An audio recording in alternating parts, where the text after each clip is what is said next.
Hi everyone, welcome back to Poetology.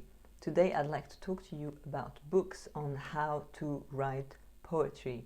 I think we all have the same problem sometimes, that we want to develop new skills and new habits, and then we're not sure how to start. So some of these books are about reading poetry, others are about writing poetry, most of them are.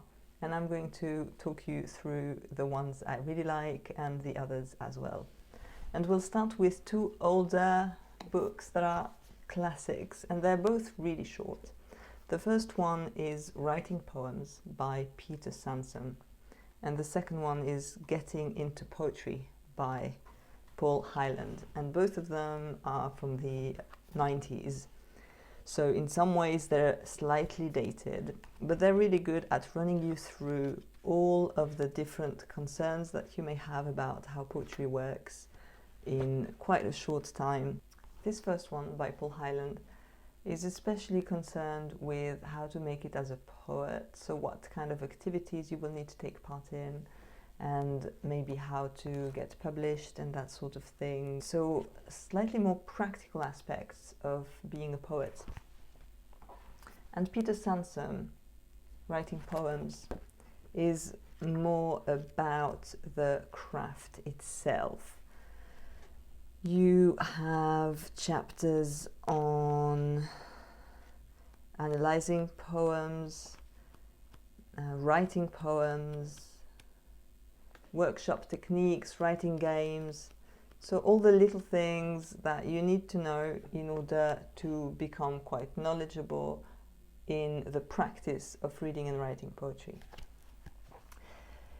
If you want to be even better at reading poems and want to know how to analyze poetry in more detail, then there are two books I would recommend. This one, Meter and Meaning, kind of got me out of trouble when I was at university, because the way that poetry, English poetry in particular, was explained to me at university wasn't so clear, partly because my mother tongue is French and it's a syllabic language, or at least poetry is constructed with syllables, so I had no idea what was going on in English poetry. This book explained everything completely differently, and I really understood.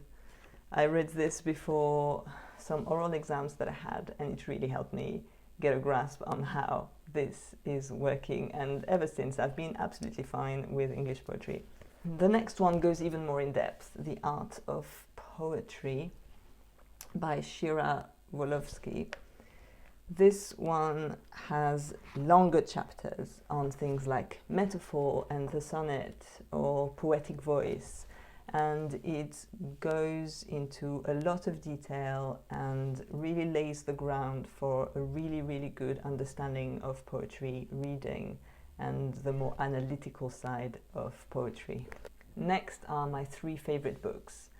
One of them is How to Be a Poet by Joe Bell and Jane Commane, and they go through every aspect of writing poems, wanting to get them into print, how to submit, and everything, and it's really up to date. So you will also have some chapters with guest writers. They can talk about more specialized aspects of writing and publishing poetry.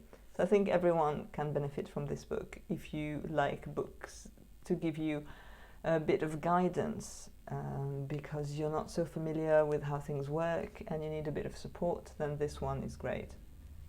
Now, I really like to hear from poems themselves, and so anthologies, such as In Their Own Words, are extremely valuable for me. I really appreciate the books that have very short chapters, and I can just read a chapter quickly in the morning to get me into the mood for writing, or I can dip in and dip out at any time when I need a bit of inspiration. And I thought that the range of testimony here is really broad.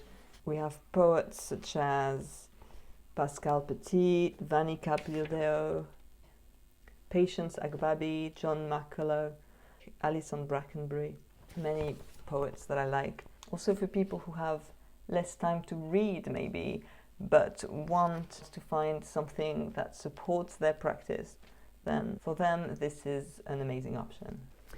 This is Poetry as Survival by Gregory, and I love this book. I think the first part especially was very powerful. It's about the personal lyric, and it's about writing in relation to trauma that we've gone through, and how for some people writing is actually the way that we maintain meaning in life and a sense of a mission in life. If you write lyric poetry, if you like to write about personal experience, this is an essential read. For those who don't know, when he was a child, Gregory went on a hunting trip with his dad and little brother and accidentally shot his brother, who later died. And so he has a lot to say about how the power of poetry can be transformative when poets write from experience. I think it's extremely valuable. This sort of leads us into the question of mental health and poetry, and I have two books on this topic. The first one here is Poets on Prozac. And this is another anthology where a range of poets share their experience with depression. Many of them are on psychiatric drugs and also convey how these drugs affect their writing. And a minority of them aren't on any drugs, but write about mental health and poetry. It's a topic that I feel strongly about, so this book was an excellent read for me and gave me a lot of insights into how a range of poets incorporate some of the issues that they grapple with into the process of writing.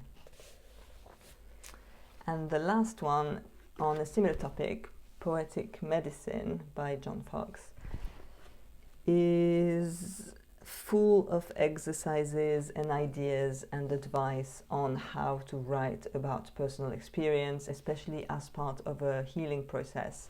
Here you will read a lot of poems by many different writers who are not well known at all, who may be workshop participants, whose poetry is sometimes excellent, sometimes maybe less so, but it's more concerned with shaping a poem in a way that is meaningful to you and that achieves its best potential than with, writing a good poem that you can send to a literary magazine. Although those things are obviously not mutually exclusive. It's just a slightly different journey that is outlined here. And if you need ideas and you like to see what others are doing, you like writing exercises and that sort of thing, then that's a great book to use. Finally, here is Letters to a Young Poet by Rainer Maria Rilke, and it's a classic in the genre. If you are looking for the right mixture of harsh words and high romanticism, then this is the one for you. And I will leave you with a quote from this book, from the first letter. Nobody can counsel and help you. Nobody. There is only one single way. Go into yourself. Search for the reason that bids you write. Find out whether it is spreading out its roots in the deepest places of your heart. Acknowledge to yourself whether you would have to die if it were denied you to write. This above all, ask yourself in the stillest hour of your night, must I write? Delve into yourself for a deep answer. So this was quite a short and simple video, but I hope you find ideas for books that may interest you and that this inspires your writing.